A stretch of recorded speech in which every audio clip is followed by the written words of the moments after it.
White. Greetings, everybody. I'd like to welcome you to our webinar, Indigenous Resistance to the Mount Polley Disaster. I'll be moderating this. My name is Kanahus Manuel. I'm from the Secwepemc Nation. I'm coming to you live from Tk'emlúps, Secwepemc territory, in the heart of our territory. This is the 44th day since the Imperial Metals Mount Polley disaster, and we are glad to come and join here live to share our stories and bring a humanness to this catastrophe. We have an all-women's panel today, and it's two very powerful, strong women. We have Secwepemc Elder Jean William. She is a Secwepemc Elder and Secwepemc language teacher. She's fluent in her language. She was born and raised in Tlachas. She is an expert of her Secwepemc culture and has extensive knowledge and is a knowledge keeper. She has extensive knowledge on the cultural, spiritual, and historical significance of the area, Yuchnasenakaimetgwa, the area that has been impacted by the Mount Polley disaster. And we also have with us Joan Kuyak. She is a strategist, researcher, and educator living in Ottawa. She was the founding national coordinator of Mining Watch Canada from 1999 to 2009. She also teaches mining law policy and communities at Queen's University Law School, community development and social change at Carleton University, and mines and communities in a program, El Gaumo University Spring Institute. So I'd like to welcome this all-woman panel. For those that might not be completely aware of what the Mount Polley tailings disaster was, it was a big mine catastrophe that happened on August 4th of this year. It dumped 10 billion liters of contaminated tailing liquids into our watershed, into our clean water, and 5 billion liters of tailing sludge. It's actually 70% larger than they had originally had estimated. Here in Secwepemc Nation, and we come from a vast territory in so-called British Columbia, Canada. We have around 10,000 Secwepemc people that are part of our nation. And I'd like to start off with asking our Secwepemc Elder Jean William to introduce herself and give the cultural, spiritual, and historical significance of this area that has been impacted. Jean William. Yep. Jean William and Squaxt, the Tlachal Quinn. Anyway, and Mem, to match them Williams Lake Indian Band. Jalchama O East Nui, Tonaway, Cacao, to match them to Squilqueld Oi, as Squilqueld. It's to match Sui, the Ewald. When I home go. De Secwepemc Chim stem de Wanachum Yui de Tamil. Good evening, my name's Jean William and I'm from the Williams Lake Indian Band. Our traditional name is Tlachal. Our ancestral name is Chakchichan. We have a lot of respect for what we call Squilqualdaui, the real snow mountains out in the Cornell Lake area. The areas around the likely area and where the spill has been, the devastation of the spill in that likely area and the Polley Lake area. This is one of the most magnificent areas of our territory. This territory, in my mind, is the heart of our nation here at Tlachal in the Williams Lake area.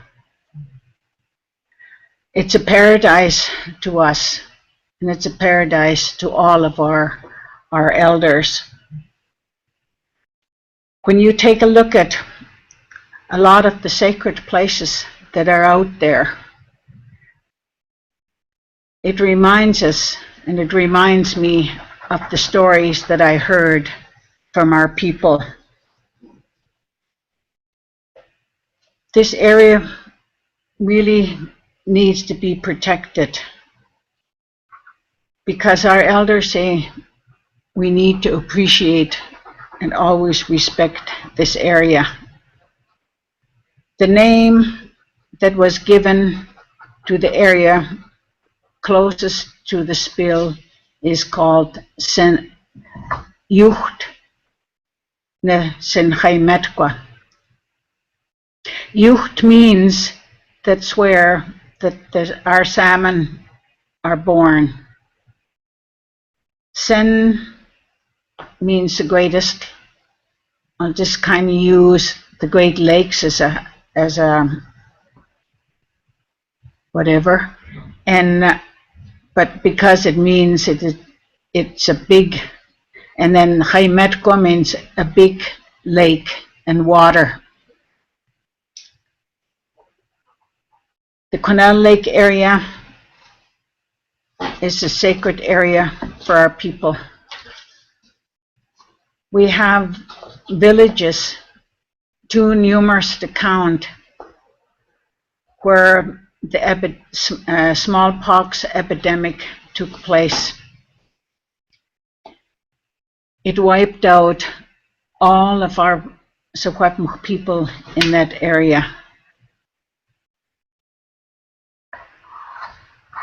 There are sacred protocols that our people and anyone going into the sacred mountains should be aware of. These practices were not practiced by our visitors, but are still practiced today, and that's why we have so much respect. These are pristine areas.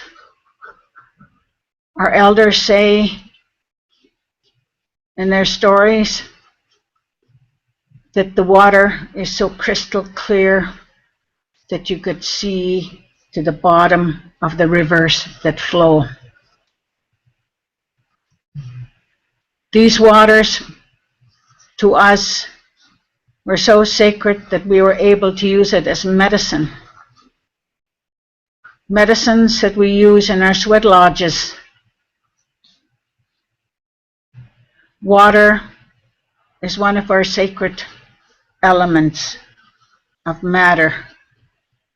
There are 4 sacred elements, and water is one that I think is so unique in this. I want to talk a bit about not only the pit houses that are out in that area, and there's so much of the archaeology stuff. I want to talk a bit about endangered species out there. The mountain caribou is red listed. Why we call this area in our minds the heart of the snow mountains, and that should be treated with with dignity and respect. We have so many animals, not only the endangered mountain caribou, but also the grizzly. We have so many 4-legged animals, not to mention the salmon. We have also the bull trout. We have so many other species of fish in the area. The connection that our people have to this area is so important that we always need to remember that these people, our ancestors, told us many stories, and we should follow these protocols that when we go out in these waters, that we have our ceremonies. Our ceremonies include that we must bathe in this water in Senhaimetkwa. We bathe in the morning. We bathe in the evening. And then we sing songs, our sacred songs. And then we have prayer. Along with our prayer in this ceremony, we also have songs and we dance. And these are still practiced today. We are trying to pass this to all of our youth.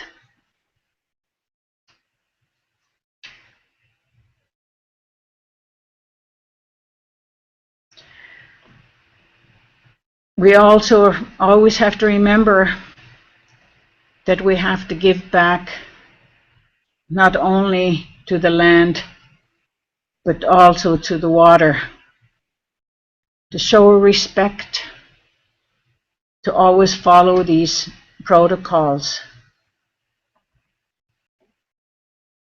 I've worked with elders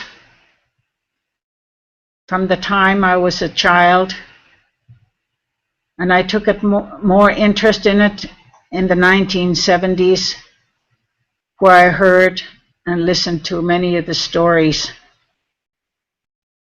In 1996, I began to do extensive studies in the Cornell Lake area. I was fortunate to get stories from elders who lived to be over 100 years old and over 90 years old. These areas, the area of Cornell Lake and Senchai-Metqua, means a lot to us. That what happens to our salmon, what happens to our water, if we are not able to use that water, if our salmon has been infected by all of this chemicals that are in there, it's going to be devastating to our nation. Going to be devastating to our identity. How are we going to pass on our culture and our knowledge to our young people?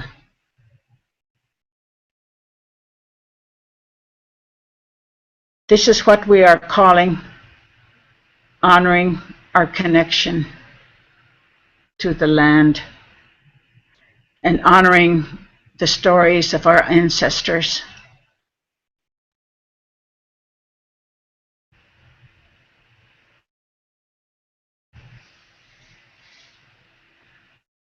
I'm not sure if I covered everything.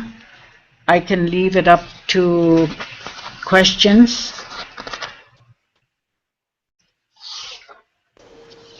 Okay, thank you, Jean. Thank you for sharing all that information, and I just wanted to tell everybody that I have a candle here. It's lit. It's our fire. It's the fire that we brought from there. It's the fire that we keep burning in the hearts of everybody. I also brought with me some water that some likely residents had got from Quesnel Lake. She got it right off the shores. As you could tell, it's cloudy. It's important to note right now that the province of British Columbia has lifted the ban and for drinking water, and they're telling the people of Likely and the surrounding area that it's all right to drink the water right now. But as you could tell, it's cloudy. They said that unless it's cloudy or smelly, don't drink it. So you could tell that it's cloudy to this point. This area that Jean was talking about is very important too. I'd like to add that it's the only inland temperate rainforest in the world. It comes from a very special place, and that this area, it's home to salmon spawning beds. And Indigenous people of British Columbia everywhere depends on salmon for their food, for our survival food. It was given to us so we wouldn't starve, so we'd be able to survive into the future.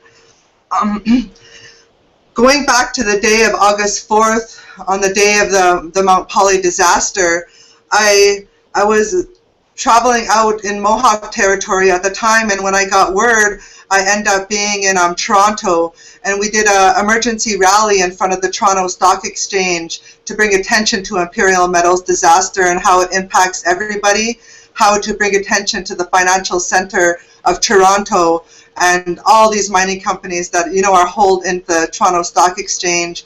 We need to address all mining. And so after I returned home, we were having a Secwepemc gathering. It was a very important gathering for our nation, and it was hosted by our community of Nisconlith. But during that gathering, there were some important meetings discussed of territorial authority, jurisdiction, land title issues, and it was the elders and the women and the youth that brought the main concern as being the Mount Polley disaster, and that we need to do something because our people are crying.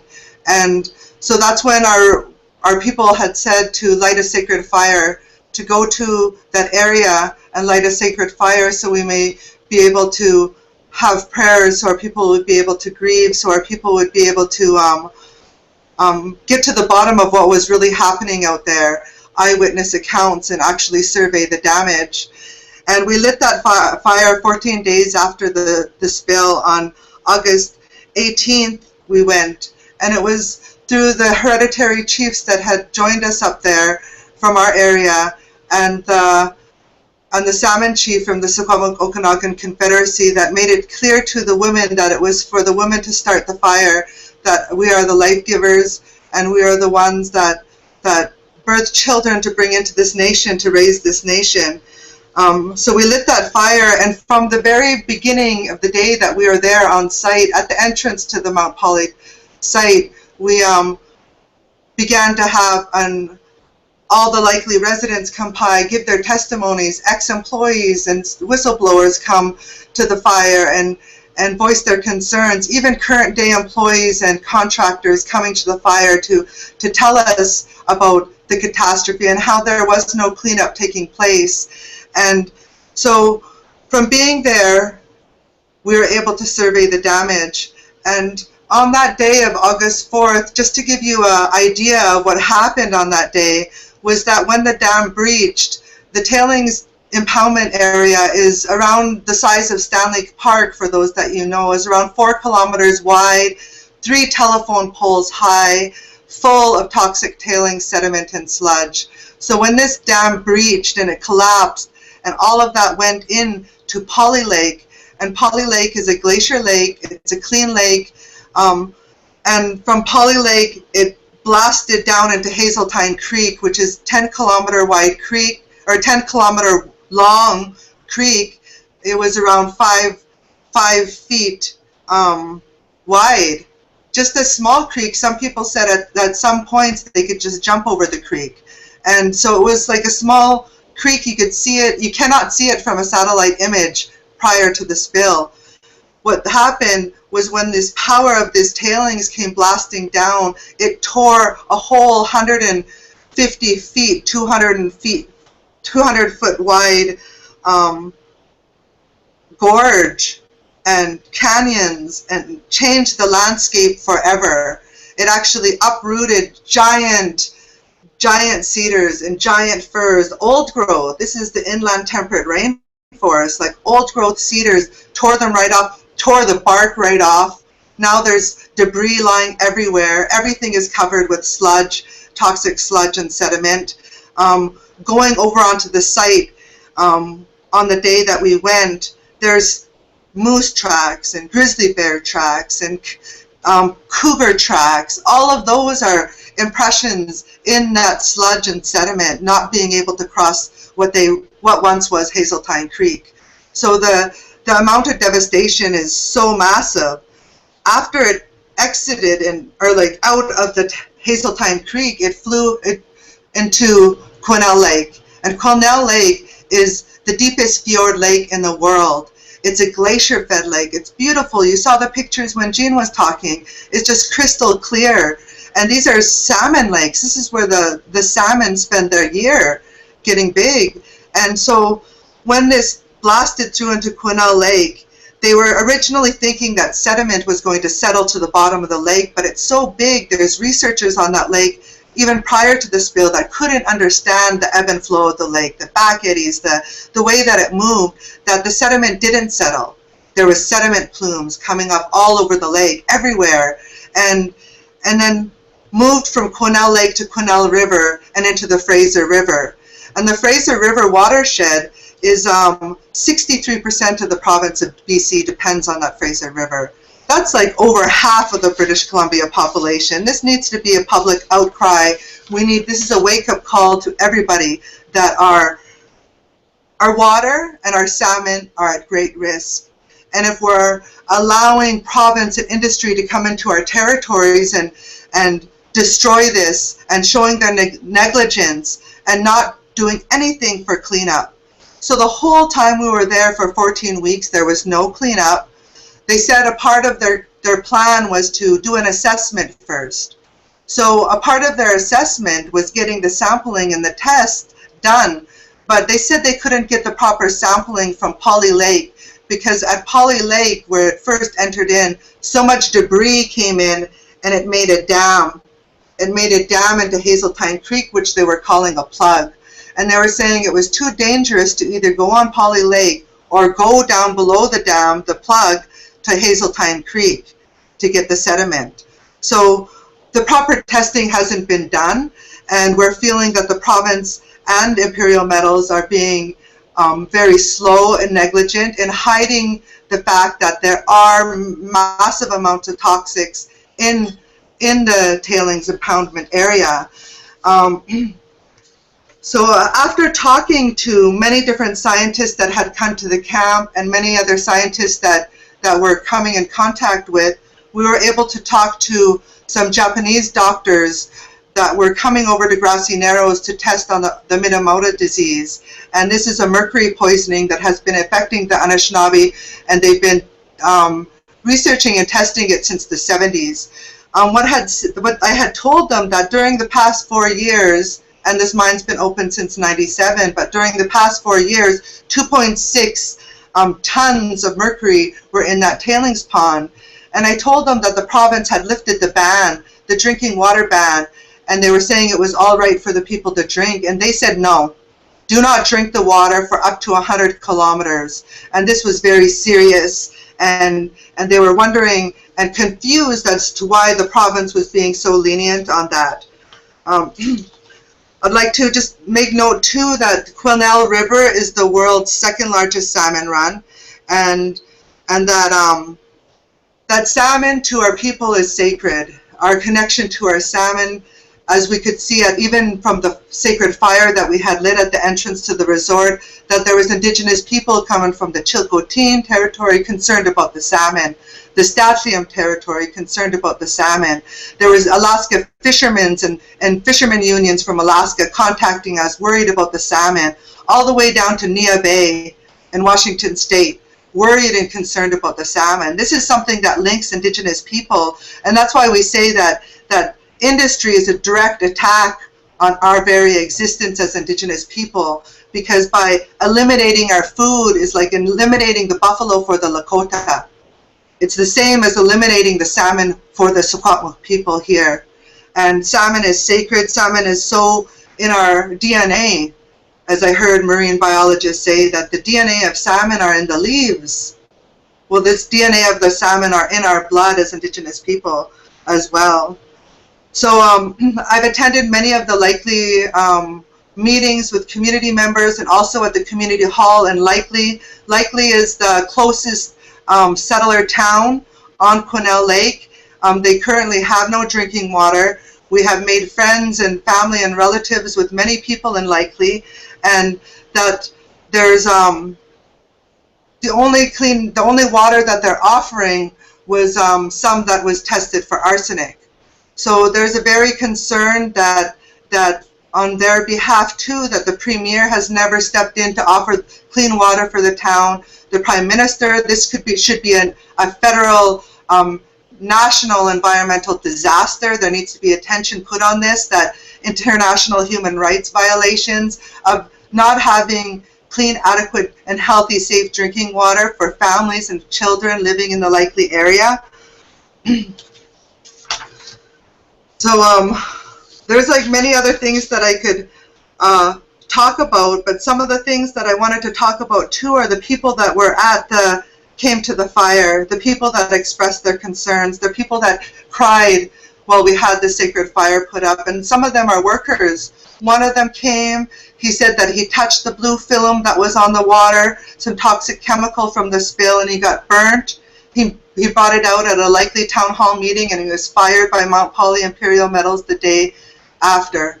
These are some of the issues that employees are coming to us. Also, after this spill, the Tahltan set up a blockade, blockading Imperial Metals' Red Chris mine, northern part of so-called British Columbia. And they blockaded, and they're going to continue to blockade and stop Red Chris from going through. They're going to need tons of support, tons of people support, manpower, fundraising in order to keep this blockade going, especially through the winter. This is around 900 kilometers north of present-day Prince George, and this area is beautiful as well, of the Tahltan territory. It is beautiful. It is the headwaters to 3 major rivers in BC, the Stikine, the Nass, and the Skeena, all salmon-bearing rivers. Also, the Secwepemc in the southern part of the territory are opposed and have been fighting Imperial Metals' Ruddock Creek project since hunters came across it many years ago. They're in the advanced exploration stage. If Mount Polley shows that this is the way that they're going to deal with a catastrophe of this magnitude, that they cannot actually physically clean it up, they don't have the money to physically clean it up, that this puts a precedent on how they're going to deal with mining all throughout Indigenous territories. We cannot afford another Mount Polley disaster to happen anywhere else within our territory of Secwepemc. Our water is too precious. This is already one major watershed that we have to work hard as Indigenous grassroots on how we're going to clean up and put pressure on the province to put fines and jail time, and these people are criminals. Imperial Metals are criminals, and the province is an accomplice by allowing this to continue to take place. So I'd like to just give the mic over to Joan. She's so she can speak some more. Again, we have questions. You could pose your questions right to the YouTube link, to the Facebook. We're going to be answering questions after. So right now, Joan Kuyak. Joan. Am I on there? Yeah. Am I on? Yes. I have the. I'm really honored to be asked to be on this call and to share what little knowledge I have of how the mining industry works with you. The Mount Polley's disaster is a disaster that was waiting to happen in British Columbia and all across this country. And then the time I spent working at Mining Watch, and before that I lived for 30 years in Sudbury, which is the largest mining community in the country. And it makes you realize just how systemic the problems with mining are, and how the destruction that's created by our love of metals is wrecked on the landscape and on the people who live there, has distorted and ruined lives. So this slide you're looking at is a picture of operating and selected exploration sites in BC, and all those little dots include the 20 operating mines and all the exploration sites that are trying to become mines. There's many of them. And so we'll look at some of the issues. There's 3 things I want to bring to your attention. The first one is that mining is really all about the management of waste. For the people who get the metals out and own the companies, it's about making profits. But for everything else, it's all about the management of waste. Mining's short term. Mines don't last very long, 10, 15 years max, and then they want to build another one. And the industry has captured the legislators and the policymakers in this province and in other places in Canada in a way that means that the citizens and the people who live here have very little control over what they do. Next slide. Mining's a waste management industry with toxic contamination that's going to have to be managed forever. Mining produces, can we go to the next slide? Mining produces enormous amounts of waste. If you look at what happens with gold, a wedding ring is less than 2 grams in weight. There's 1 million grams in a metric ton. And most gold that comes from porphyry mines like Mount Polley and Gibraltar is less than 1 gram per ton. So if you think about it, in Mount Polley, there's 0.303 grams per ton.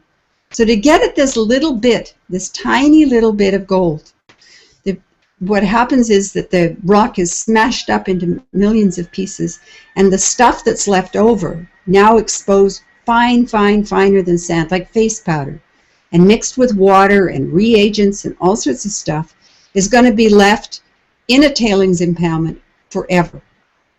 In fact, when you add all the reagents, the chemicals they put in, and the explosives and the other things, over 100% of the rock that's been mined is going to be left behind as waste rock and tailings. So it's all about managing this waste. You're going to get a 1.303 grams per ton. You can't even see it, it's so small, out of a ton of rock. And a ton of rock is huge. So you can imagine why you've got this problem. Now copper, there'll be a little bit more, there'll be a little bit more with nickel, there'll be more with lead and zinc. They're bigger amounts, but there's still a fraction, a tiny fraction of the amount of rock that has to be removed to get at them. We go to the next slide. A mine is huge, and even without a tailings spill, they're an enormous destruction of the landscape. If you look at Mount Polley before the spill, and Mount Polley isn't the biggest mine in BC. Gibraltar, which isn't very far away, is bigger than Mount Polley. You have waste rock piles, you have the pits, you have the tailings impoundment, you have transmission lines and roads and all sorts of other things that go with the mine. There's the mill that crushes all this up, and there's a huge consumption of power. So the footprint of a mine, 25 square kilometers in size, and that's without the spill. The only difference between a spill and a mine is that the tailings are enclosed by a dam, so that they are at least controlled somewhat. But they've already destroyed all that land and used all that water. Next slide. Tailings impoundments. There's 98 tailings facilities in British Columbia at 60 operating and closed mines. Between 2000 and 2009, there were 49 dangerous and unusual occurrences at those mines. That's the language from the Ministry of Mines. And just a few of the spills that have happened, even in the last 10 years, there was the Obed Mountain mine spill, a coal spill in Alberta, huge problems. There was the Salmo mine spill in 2012. That was an abandoned mine that started to slump and seep. In Quebec, there was the Opimiska tailings spill, which happened on Cree territory. Another spill in BC at the Similco mine in 2007, and a big spill of mercury at the Pinchy Lake closed mine that was owned by Teck Cominco in 2004. That was on Karisakani territory. So if you think about it, I mean, these are just a few of the things that have happened in Canada over that time. There have been many, many more leaks and seepages and plumes that come out of these tailings impoundments. According to a number of mining engineers, there isn't a tailings impoundment that doesn't leak. They all seep out underneath, and a lot of them have big plumes in the groundwater underneath them of toxic chemicals. Some of them are more toxic than others. Some of them have very high amounts of cyanide because it's used in the processing. Some of them have tons of arsenic because it's been used in the processing. A lot of them have mercury, selenium, and high levels of copper and nickel. The Highland Valley Tailings Storage Facility is one of the biggest ones. It's not that far from Mount Polley either. And if you look at the data for it, look at that dam. That's just an enormous dam. And we put our faith in these companies to maintain those forever. Next slide. Next slide. Oops, back one.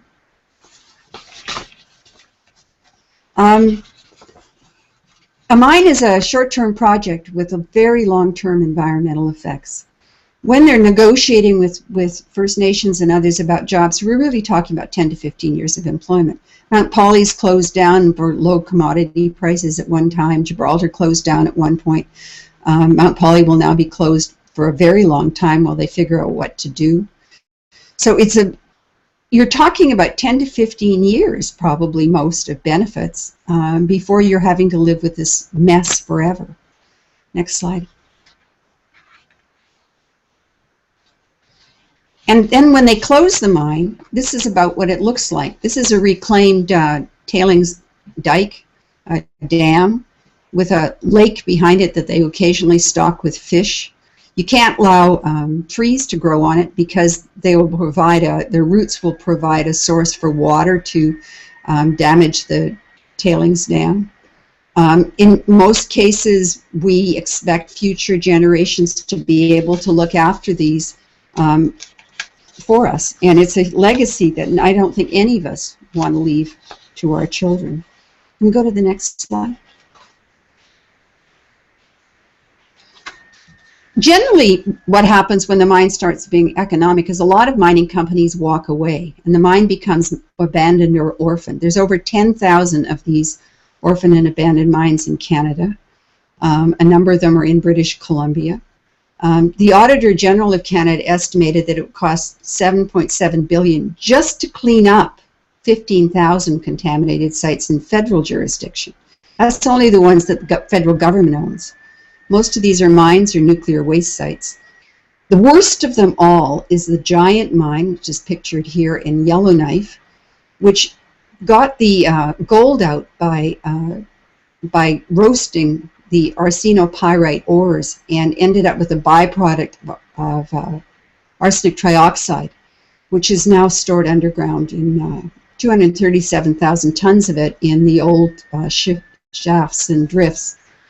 And they can't clean it up. One of the things that you find out when you spend a lot of time looking at abandoned mines is that, in effect, we can't fix these contaminated sites. We don't know what to do with them. We can contain them.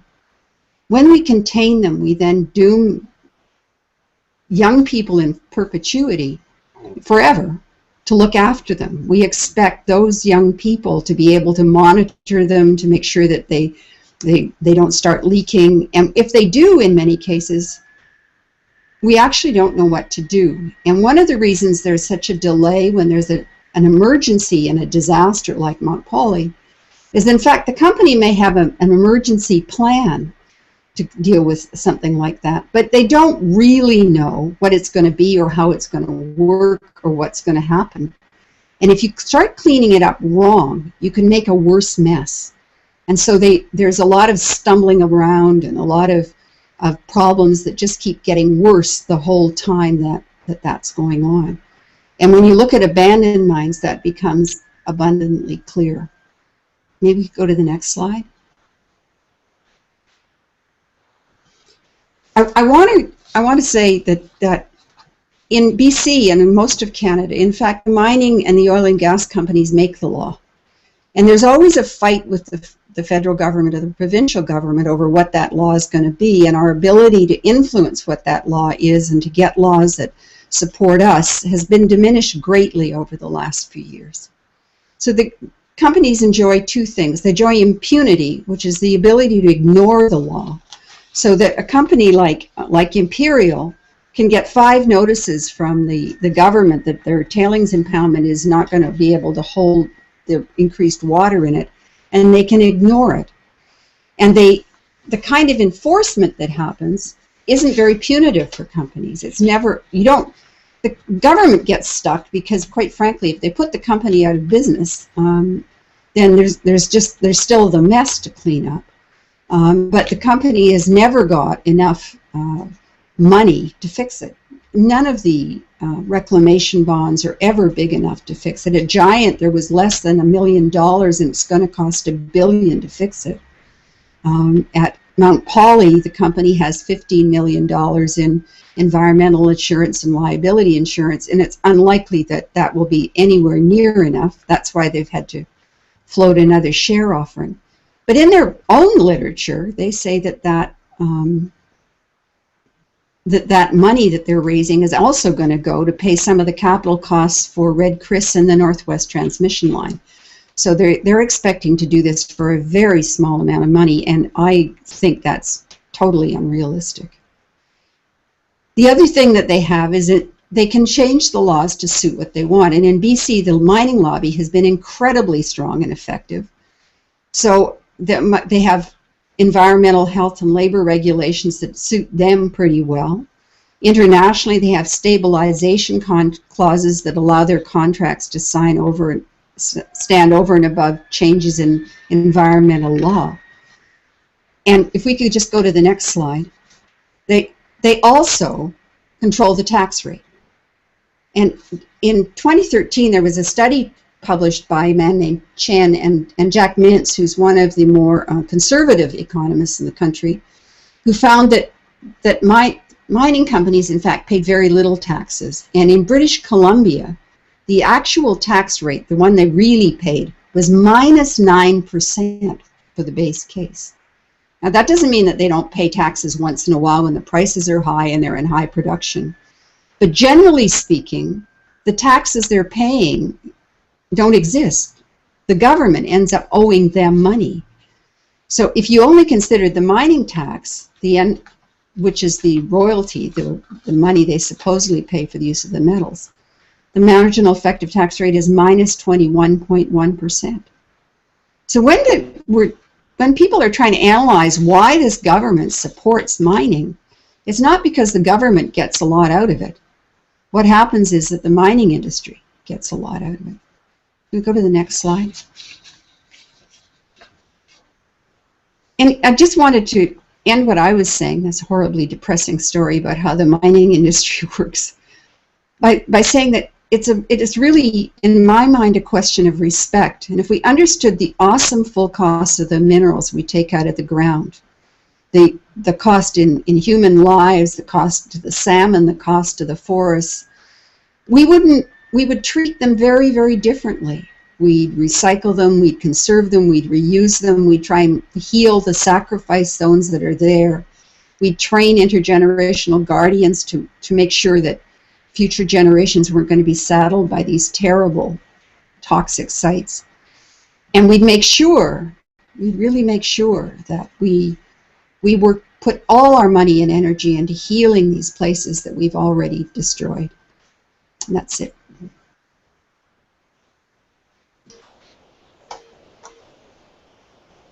Okay, thank you, Joan. I'd just like to also mention again, am I unmuted? That the Ministry of Environment did give 5 warnings to the Mount Polley Imperial Metals prior to the spill, and also that the engineers that were responsible for the original construction of the dam also warned Imperial Metals Mount Polley and pulled out of any responsibility regarding that dam. So these are really important to note. The province, the Ministry of Environment, and the Ministry of Energy and Mines attended Likely meetings with the residents of Likely and the local Secwepemc people to answer questions. But the people at the town hall meetings were very upset that none of their questions were being answered. And it was like Joan said, they really don't know the answers because it's just such a big catastrophe of that size that they have no clue on how to fix it at a decent enough time or that the people want. Also, well, we have some questions here, but first of all, I'd like to, one of the questions is, how can we help? I live far away. I've been aware of the situation and very concerned about our brothers and sisters from the north. And I saw that question posted earlier. I know this lady, she's a part of the Native Youth Movement, resistance movement from down in so-called Puerto Rico, Taino territory, where they're dealing with a big, massive pipeline going through the island. They're dealing with America trying to make the whole island an industrial park. So there are many things that can do, and one of the things is always to put a lot of focus on the Indigenous people that are trying to stop industry within their own areas that they are living on, to be able to organize in small groups and families and communities, that small groups can do big things. And that's what we've shown and proved to ourselves during the Sacred Fire and the Yukna-Sen-Khaimetwa camp that we had set up to address this Mount Polley spill. Another way that people can help is always to do fundraisers to support communities that are actually going back and taking back territories. There's and to support the work that needs to continue to be done. We have a fundraiser site. There's like some other people that are doing some testing. They have a fundraiser site. You can find those all online. We're always in need of support for travel to get to different Indigenous communities, to be able to build alliances and such, and also to put pressure on Imperial Metals. Imperial Metals head office is in Vancouver, to put pressure on different provincial, like the Ministry of Energy and Mines, the Ministry of Environment, to put pressure on them, because they're really not doing their job right here, and they need to be put out in the open that they aren't fulfilling their responsibilities. One thing that was told to me by some respected elders is that as the salmon was gifted to us, was put here on the earth to provide us with food to keep us from starvation. And in turn, we were to uphold this responsibility as well. We are to return this responsibility and protect the salmon, defend the salmon, make sure that their birthing grounds were protected. And if we don't do that and uphold our responsibility and our original agreement with the salmon, that we won't have the salmon any longer to feed our people, to feed our mothers, to feed our babies. And this is like really important for all of us as Indigenous people, is that we have those original agreements to our foods and to our territories, and we need to uphold it by any means necessary and by any means that we can, and to our capacity, whatever that may be, we need to do that. And so, just respect all of our salmon and our water and everything, that all of us here and everybody that's watching, that we are powerful, and we could collect even in prayer, to pray for our water, to pray for our land, and even for our collective decision making on how we're going to move forward, and make sure that this area gets cleaned up, so we could bring it back to as much as the clean state as we can. And there's no way that we can completely make it back to that same state, but we need to unite and stop all these other minings from happening. Rudat Creek, Red Chris, Imperial Metals, everywhere. So I have a question, and I think I'll pose it to Joan. There's a question, and it says, how long does it take for the contaminants to show up in the lower end of the food chain, and how long to work its way up the chain? So I don't know if you could answer that, Joan. But I'm not a biologist. I can't answer it, but I could say that it will take quite a long time. Some of them will take longer than others, and it depends what people are eating and so on. But the testing they did right after the spill, for example, for selenium in the fish, it wouldn't have shown up at that point. It was too early. It takes a while for those things to manifest themselves. And if it's going to settle out in the turbidity is a problem as much as the contaminants. And so some of that will show very quickly because they can't, their gills clog up, right? So I'm not a biologist. That's a question that needs to be asked to somebody who understands, because maybe Jean knows actually.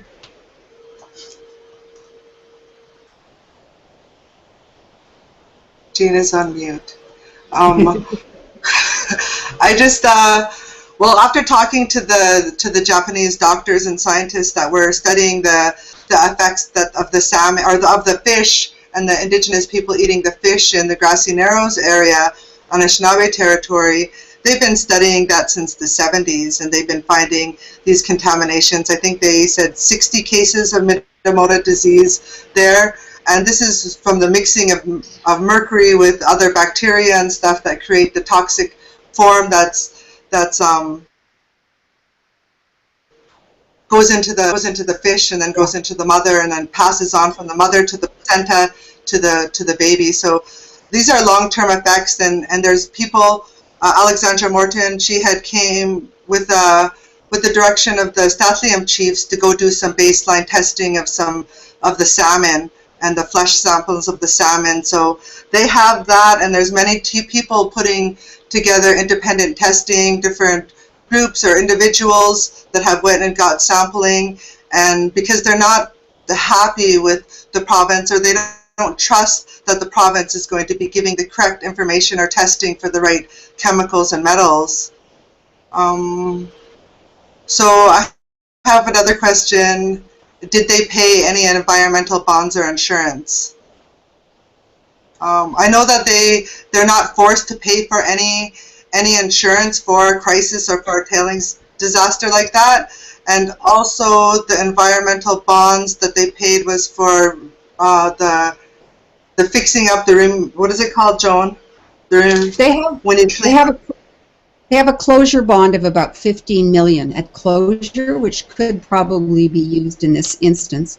And then they say that they've raised 115 million to cover the breach through a share offering. But they also say in their financial statement in August that they're going to use 25 million of that for Red Chris and 36 million for the Northwest Transmission Line. So I'm not sure how much of that they're actually intending to use for the cleanup. I don't think they know what it's going to cost. And if past examples are any indication, the company will fight really hard to keep the costs down as low as they can. And it'll be up to everybody else to make sure that it's done properly. Okay, there's another question. And what types of remediation options are available, and what is the time scale Imperial Metals has planned? How is it prepared to compensate the community for loss of livelihood and cultural impact? Well, I'll answer the last question of how is it prepared to compensate the community. When the province had put a ban on the water, Imperial Metals had stepped in to offer some clean water, which was at an area called Spanish Mountain Mine Camp, where they had water being hauled up to a area, old mine camp, where people, they were expecting likely residents to drive up this dangerous road with washboards and steep grade to get to a water where they were to haul their water from. And a lot of people from Likely said they didn't have no access to even get up there. Some of them are elderly. They don't have help to get this water. So a lot of them are forced to drink that water. And they're drinking that water and bathing in this water to this day. We have a town hall meeting with Ramsey Hart from Mining Watch Canada and Likely that's going to be coming up soon, tomorrow actually. And to answer some more questions that the Likely people and residents have, because they're not getting the answers they want from the province. I don't think there's any way that they could compensate for the loss of salmon and the contamination of salmon. Because this area is the spawning beds, all the salmon that swim up the Fraser River to get to these spawning beds, all the Indigenous nations all along the Fraser River and all along the way have no idea to tell if these are salmon from here or salmon from another spawning area. There's no way for them to tell. So how are the fishermen to have any type of faith, or they have so much fear? Like I was in Lillooet just yesterday, talking to the fishermen, talking to the women in Lillooet, which is on the Fraser River, Stathley territory, after they felt how they felt when the Mount Polley disaster happened, and they said they were scared. The first words they all said was fear. They have fear that their salmon are going to be contaminated. They didn't know whether they could fish now. They don't know if they could fish 10 years from now. And they cried because they said, what's going to happen to our tsuan, which is the traditional way that the people dry their salmon? What is going to happen to that? People eat salmon every day, and talking to scientists, they're saying that the human health risk assessments that they have for testing salmon take in consideration only as a settler or someone else would eat salmon, like possibly once a month or once every 4 months. So that when they put that model in there, they say, yeah, the salmon is all right to eat, but they never put into account how much salmon Indigenous people eat. And sometimes when you don't have no money and you can't go to the store as Indigenous people, you end up eating salmon twice a day, or even throughout the day you'll eat just salmon with other rice or in soup or something. So salmon is a really important part of who we are, all the way down into the ocean, all along the coast, and this is why people need to stand up. People need to recognize that this is important. There's an urgency. After we let the fire go out, and I brought that same urgency of the salmon and the plants and the area all around Yucna-Senchai-Metwa, all the urgency of the likely residents and the people and the children there that bathe in that water. I brought that urgency back to our community of Nisqualmith, and I felt like people were off in a different world. And you go into Vancouver and you see that people are off in a different world, or Toronto, or these different areas all around, and they're in a different world, and they don't see the devastation right in front of them. They can't touch it, they can't visualize it, so then it doesn't, at some point it feels like it's not important. But that's why we're here, is to bring that this is a sense of urgency, that we have to address this, because this is the precedent that they want to deal with all of our territories, straight from the Coast Salish territories, straight on to the Mi'kmaq territories, all the way to the Atlantic. That's how they want to deal with us as Indigenous people. They want to say that we don't care about you. We don't care about your salmon. We don't care about that you're Indigenous nations that have been here since the beginning of time. And that's what they're saying to us by not cleaning up this spill, by not addressing all the needs of the people of Likely. They're the Secwepemc people that depend on the salmon. So there's ways that we can organize. There's on our Yucna-Senchai-Metwa Facebook page to be able to come and unite and tell us your skills, and we'll put you to work. Like, there's lots of work to do. So again, I know I start going off. That's what I end up doing, but there's a question from the first type of the question: what types of remediation options are available to Joan or Jean or Joan? Getting mixed up. Joan, the remediation. Do you see that question on the slide? Well, there's not. I mean, it's not rocket science what they need to do. I don't think they won't be able to get the tailings out of Quesnel Lake. Dredging a lake that deep and so on would cause more problems. They're going to count on them settling. You could conceivably dredge Hazeltine Creek and put the sediments, you could even do dry stacking of the sediments somewhere else, or put them back in the tailings impoundment. They do talk about, they've been putting the water back in Springer Pit. The one thing that's a little glimmer of hope in terms of their ability to clean this up over time if they put the money in it, is that most of those tailings are not acid generating. So they're they're not highly alkaline either. So that means that there are metals that are leaching, but not enough had spilled. A lot of other mines have, like Mount Washington. There was a lot of damage to the salmon streams in Mount Washington over years because the mine and the tailings were acid generated. So there's that is a bit of a glimmer here. I probably could be cleaned up if they put a lot of money in it, but it'll be generations before anything will come back to what it was. There's problems because of all the vegetation that's been washed down the stream. There's destruction of the environment around, and the salmon beds in Hazeltine Creek and around parts of Lake Quinnell are damaged probably for generations. So in terms of cleaning it up, I mean, they've got two options, basically dredging and covering it up. Now they're talking about spreading grass seed on Hazeltine Creek to prevent more of it washing down if there's a big rain. Grass doesn't take root that quickly, so it's kind of hard to know when winter's coming on. Okay, thank you. There's been attention brought to at some of the likely meetings that they were taking in human waste, medical waste, and solid waste from the Greater Vancouver area, and they were bringing it onto the Mount Polley site and dumping it. And we thought it was in the pit, one of the pits, but then no, it was confirmed by some of the workers that it was actually going into the dam, into the impoundment area. And so that's one of the concerns, and people were wondering, did that all get flushed in the water too, all that medical waste and all that human waste that they were dumping in the dam?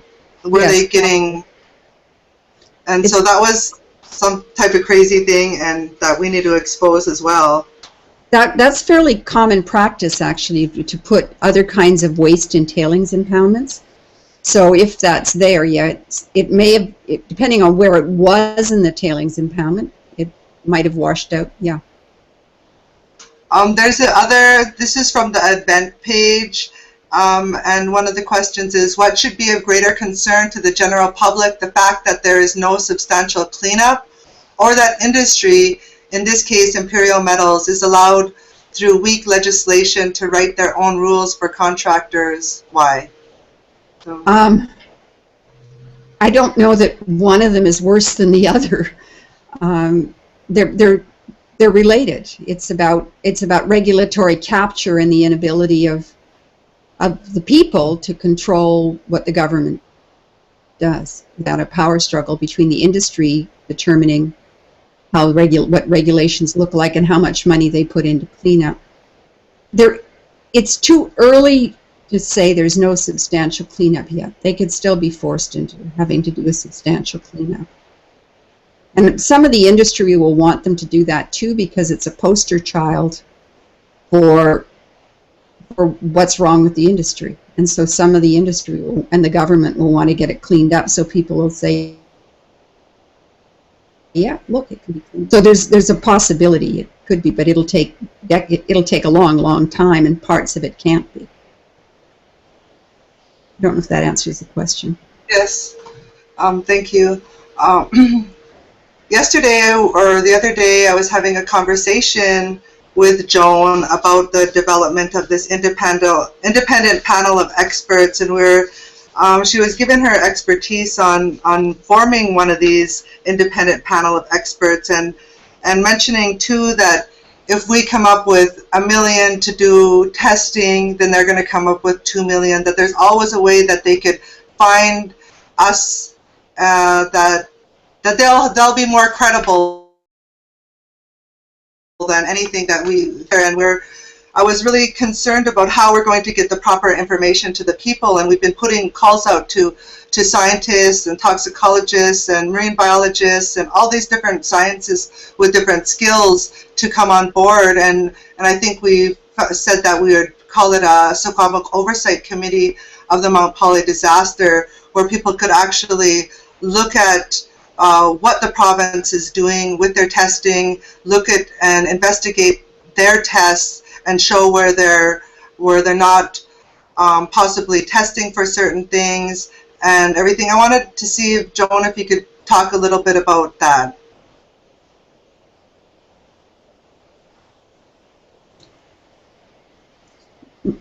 My experience with the kind of risk assessments and testing that are going to go on is that it's going to really be important for the First Nations who are most affected to be on top of that testing is and where it's happening.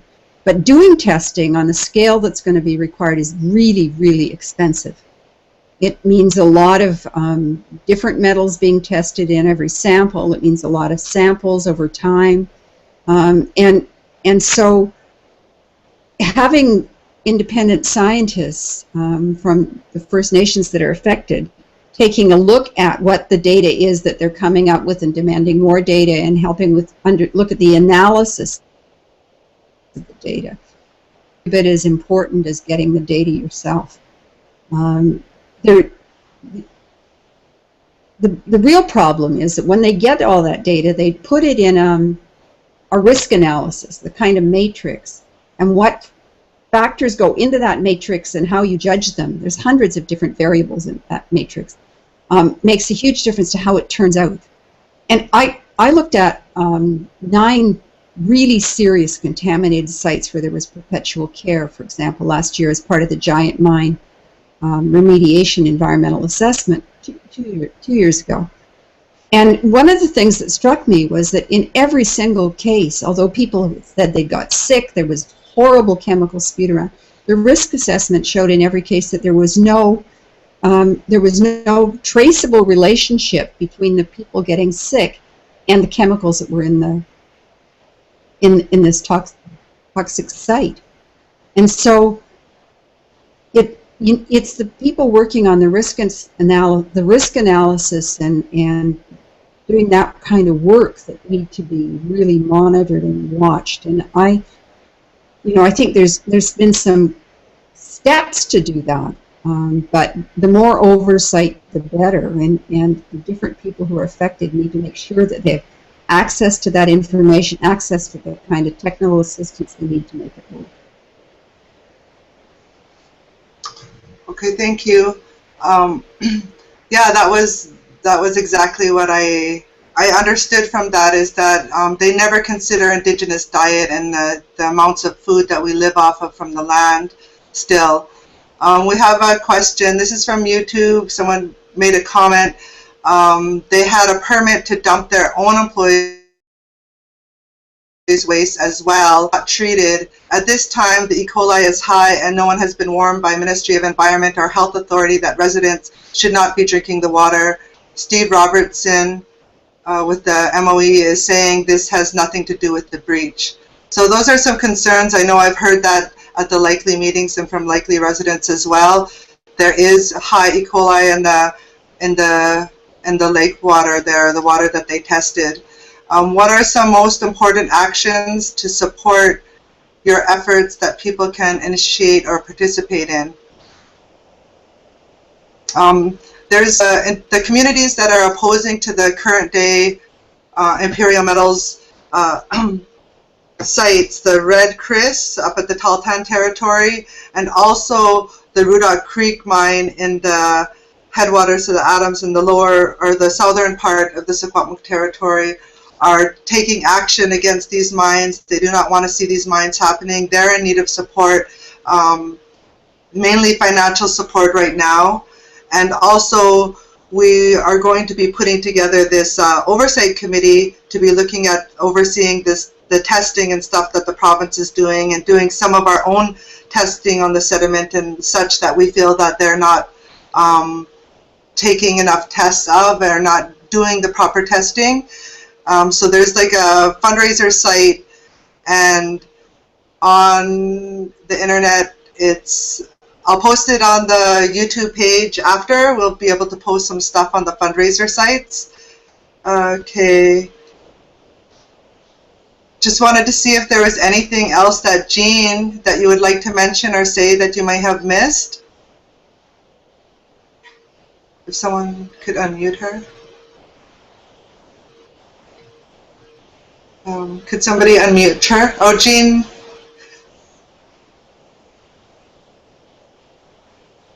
wanted to mention too that the Secwepemc people in this area, our elders, our Slachlam and all our ancestors, when he told stories, he took great pride in telling us about the ecosystem up in that area. And he always talked about how it was, when they visited that area, that it was always much the same as it has been for a long time. Much of the time it was unspoiled. I also forgot to mention that in the Conal Lake area, in the Squilqueld and the Squilquelda Ui, that there are ancient forests in the unspoiled wilderness areas.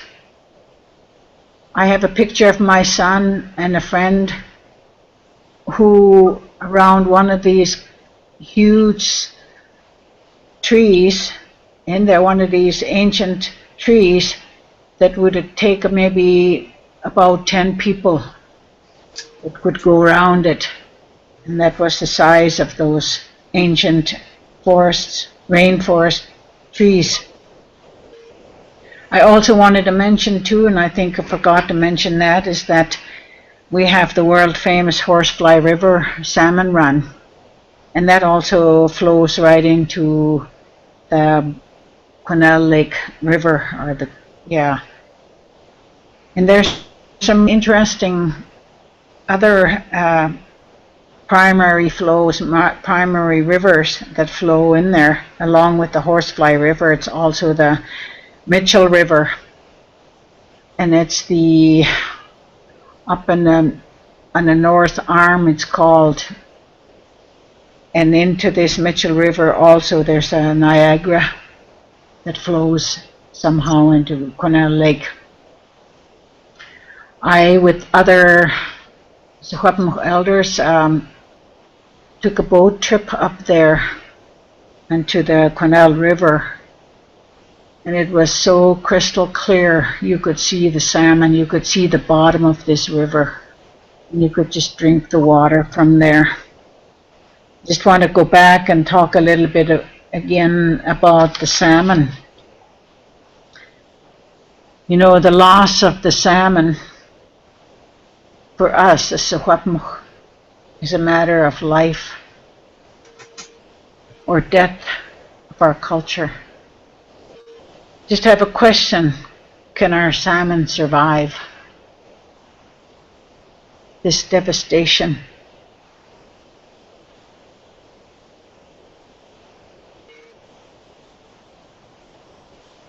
Thank you.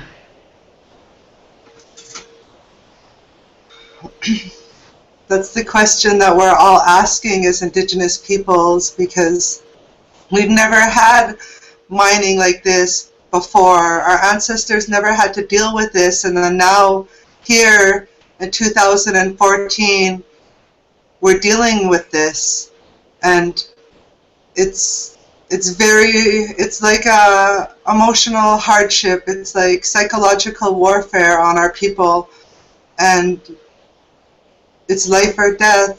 That's what it is. It's life or death. I have a question here. It's for you, Jean. Someone had sent it. It says, what guidance do Secwepemc traditions and stories give us for responding to the disaster on an ongoing basis? I think we need to go back to our ceremonies. I was really happy when I heard that there was the sacred fire. Our spirituality, our Secwepemc spirituality, is intact and it's very strong. We just need to go back to a lot of our own beliefs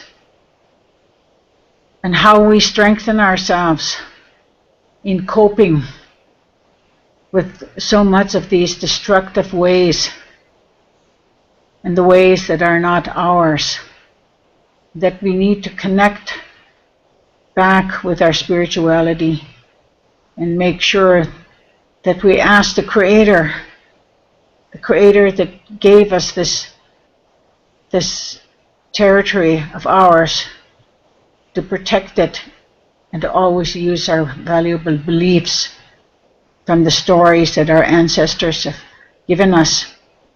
I talked a bit about the protocol that we have. The protocol, we must pass that on to our young people,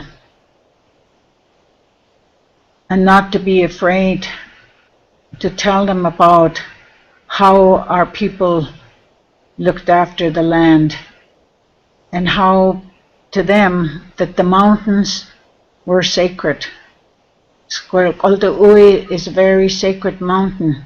There's a legend that when we listen to that story, it gives us our protocol. It tells us how we have to protect ourselves. This way we don't have any harm bestowed on us. It makes us even more, it more or less cleanses our ways. It's our spirituality, and it deepens that spirituality of ours. Juk. We have another question here. It says, for people who rely on the land for their daily food, how will they safely feed their families for the winter? I ask as this is the time of the year that I begin hunting for my children, and what will these families eat all winter? And when the generations to follow, to switch over to grocery store food will make people sick, as will the contaminated animals and fish.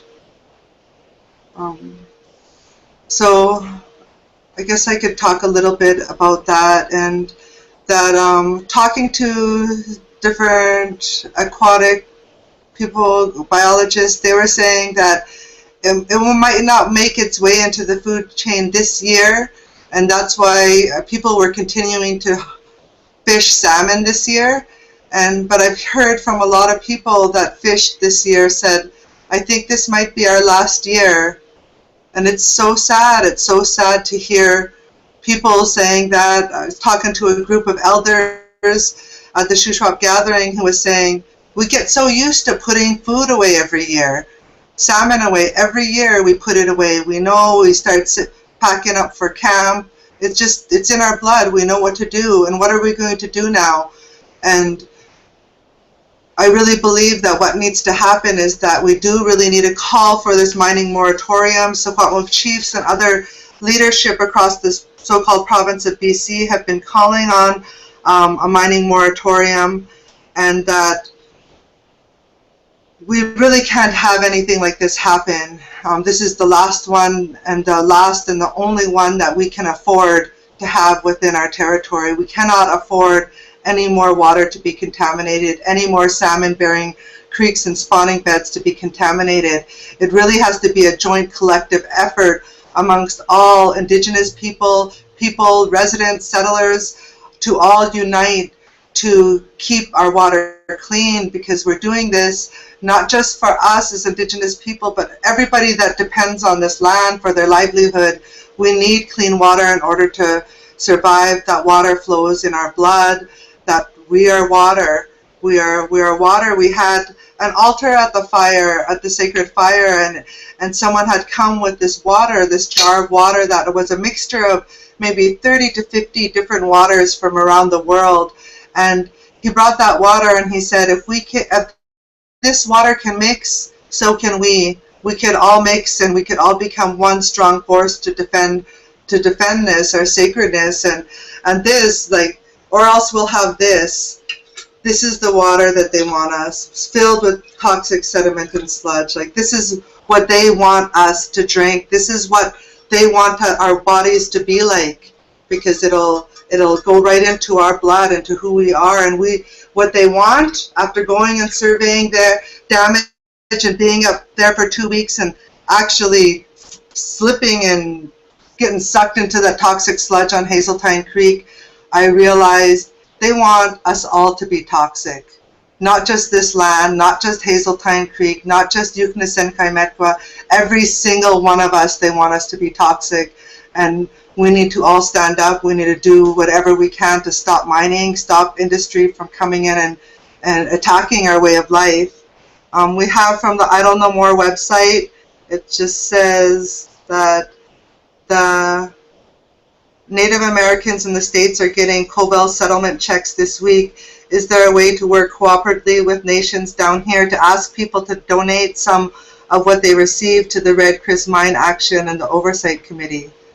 So yes, of course, there always needs to be funds, and this would be something great to put money towards, is to stopping Red Chris Mine. That's the main thing, is like really stopping Red Chris from going through right now.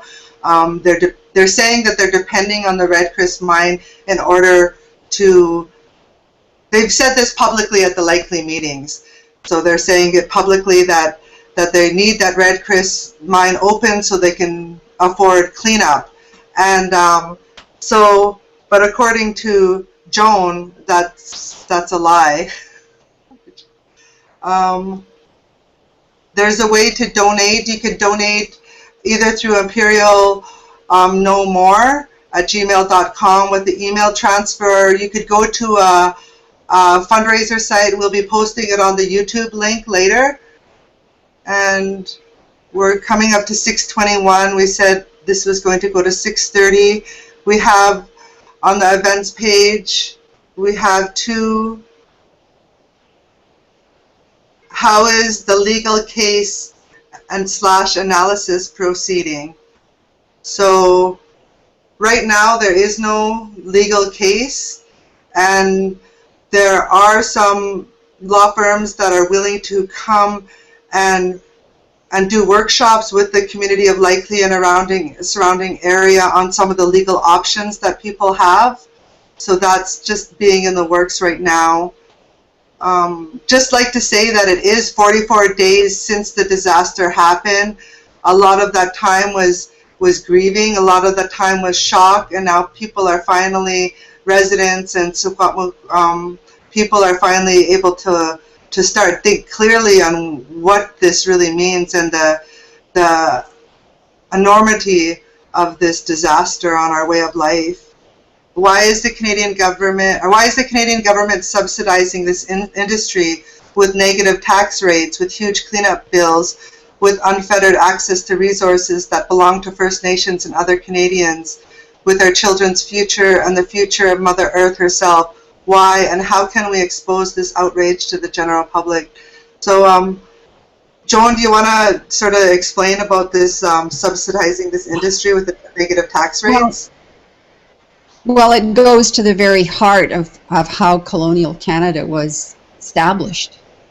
I mean, we were set up by Europeans who came here to pillage and plunder the resources that they found on Turtle Island. Eh? So it's part of the history of this country that people, all the sort of hierarchical arrangements, all the ways in which our business and industry is structured is around that pillage of resources, whether it's the cod or the forests or mining or water, that they're treated as commodities that are to be turned into dollars and shipped wherever.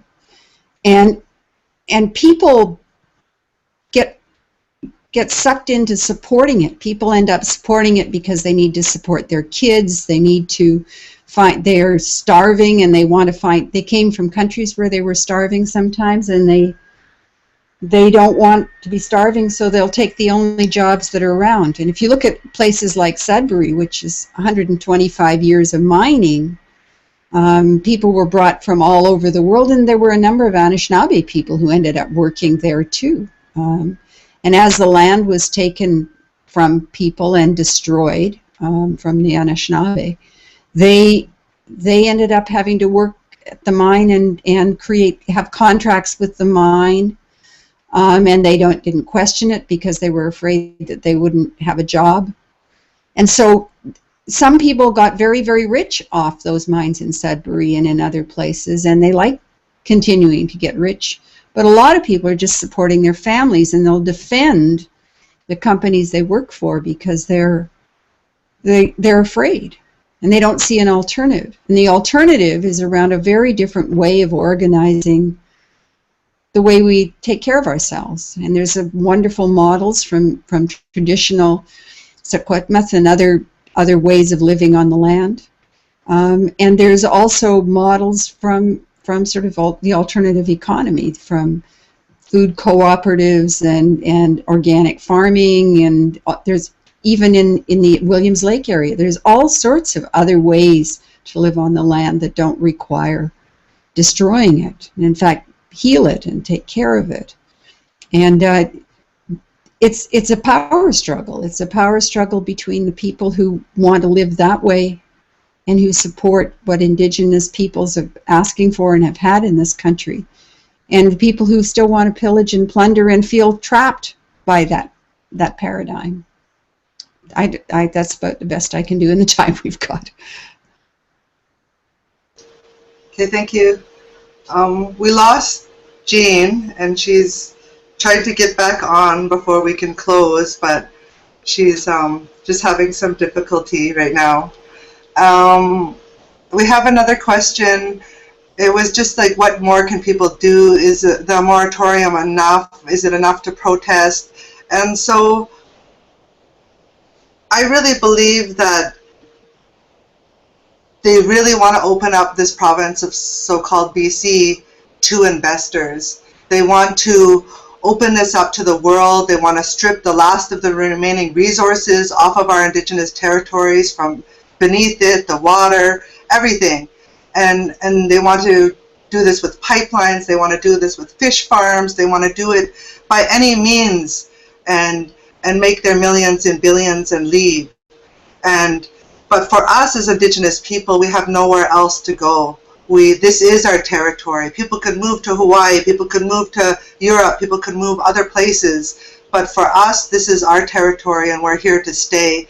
And this is why it's so important for us. That's why it was so important for us to have Jean Williams, Secwepemc Elder, our Kia, here to give and shed light on the importance behind our territory, that we have ancient links and ancestral ties and inherent responsibilities to these territories. We have jurisdiction. We have to our territories. We have all of these things that has always been in place for us to look after these territories and for us to assert our rights and our responsibilities, and that we can actually be here on our land. We can live here, we can hunt here, we could fish here, we could raise our children here till the end of time, just like we have from the beginning of time. We've been here. And like Tecumseh traveled the great lands, uniting nations throughout, uniting warriors to defend the lands. And that's how I believe that we are, and we continue to spread that spirit and have Tecumseh here with us, just like all of our other great leaders throughout Secwepemc territory, all the way from Alaska to the tip of Argentina. We come from mighty Indigenous nations, and through uniting is the way that we were going to win, by showing that Indigenous people are standing up to deter investors from coming into our homelands and thinking that they could get away, pillage and plunder and get away with it, not following their own laws that they create for themselves, because here in our territory we have Secwepemc laws, and they're more ancient than any Canadian or provincial law, and this is what we are upholding, and this is what will continue to push as the younger generation coming up, is that we're not going to tolerate for anything less. People may say that it's naive for us to think this way, but it is not. When we hold that spirit in our heart, and we believe in our ancestors, and we believe in our spirituality, and we have this water here and this candle, and we have our medicine burning, like that's our power. And so it's like 1 minute to go. I'd just like to thank everybody for joining us here, and that there's like many other questions. We'll get to them and answer them in the proper way as we can. So I would just like to say thank you too to Idle No More and Defenders of the Land for helping host this webinar, and also for Joan Kuyak and for Jean for coming and bringing your expertise to this webinar, and for the volunteers that are all behind the scenes, all the technicians and things that made this possible. So Kuksja, and thank you.